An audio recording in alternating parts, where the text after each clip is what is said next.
ഇക്കഴിഞ്ഞ ഫെബ്രുവരി 13 ഇൻഡോറിൽ ദാരുണമായ ഒരു സംഭവം നടന്നു. ഒരു MBA വിദ്യാർത്ഥിനി 24 വയസ്സ്.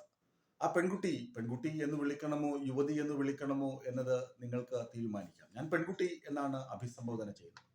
ആ പെൺകുട്ടിയെ സഹപാഠിയുടെ വാടക വീട്ടിൽ കൊല്ലപ്പെട്ട നിലയിൽ കണ്ടെത്തി. കഴുത്ത് ഞെരിച്ച് കൊന്നു എന്നാണ് പ്രാഥമിക നിഗമനം.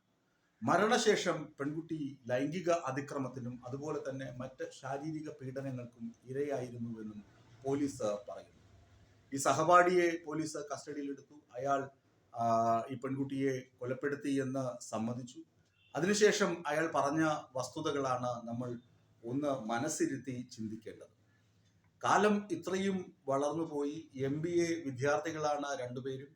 അവർ രണ്ടുപേരും വർഷങ്ങളായി പ്രണയ ബന്ധത്തിലായിരുന്നു.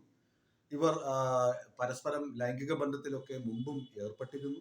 എന്നാൽ ഈ പെൺകുട്ടിയോടുള്ള സംശയം കാരണമാണ് ഈ കൊലപാതകം നടന്നതെന്നാണ് പോലീസിന്റെ നിഗമനം. എന്നാൽ പ്രതി പറയുന്നത്, അതായത് ആ MBA വിദ്യാർത്ഥി, കൊല നടത്തിയ MBA വിദ്യാർത്ഥി പറയുന്നത്, പെൺകുട്ടിയുടെ ആത്മാവുമായി സംവദിക്കാൻ, ആത്മാവുമായി സംസാരിക്കാനുള്ള ത്വര, ഒരു ആധ്യാത്മിക ത്വര കൊണ്ടാണ് ഈ കൊലപാതകം നടത്തിയതെന്നാണ്.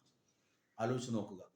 നമ്മുടെ നാട്ടിൽ വിശ്വാസം ഉണ്ട്. പക്ഷേ അന്ധവിശ്വാസത്തിലേക്ക് യുവാക്കൾ ഉൾപ്പെടെ വഴി പിഴച്ച് പോകുന്ന ഒരു കാഴ്ച, അത് അതിദാരുണമാണ്.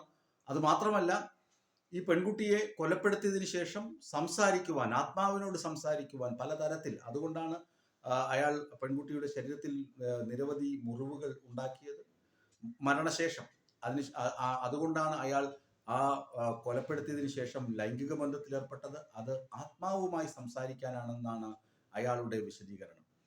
ഇത് ഈ കാലഘട്ടത്തിലെ ഒരു കറുത്ത അധ്യായമായി, കറുത്ത പാടായി വളർന്നുകൊണ്ട് ഇരിക്കുകയാണ്. നമുക്കറിയാം, കേതൽ ജിൻസൺ രാജ കേരളത്തിൽ, അതുപോലെ തന്നെ ഇലന്തൂർ, ഇങ്ങനെ തുടങ്ങി ധാരാളം സംഭവങ്ങൾ, ദുരഭിമാന കൊലകൾ, അന്ധവിശ്വാസത്തിന്റെ പേരിലുള്ള കൊലപാതകങ്ങളൊക്കെ നാട്ടിൽ സമൃദ്ധമായി നടക്കുന്നുണ്ട്.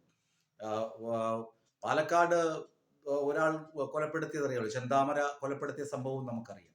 ഇത് MBA വിദ്യാർത്ഥികളായതുകൊണ്ട് മാത്രമാണ് ഞാൻ പ്രേക്ഷകരുമായി ഈ വിവരം പങ്കുവച്ചത്. അതിദാരുണമാണ് പ്രണയം ഇങ്ങനെ അന്ധവിശ്വാസത്തിലേക്ക് പോകുക, കാമുകിയുടെ ആത്മാവുമായി സംസാരിക്കുവാൻ കാമുകിയെ കൊലപ്പെടുത്തുക എന്നത്. ദ്വാരകാപുരി പോലീസാണ് കേസ് അന്വേഷിക്കുന്നത്. പോലീസ് വീണ്ടും പ്രതിയെ ചോദ്യം ചെയ്തുകൊണ്ടിരിക്കുകയാണ് എന്ന വാർത്തകളാണ് പുറത്തു.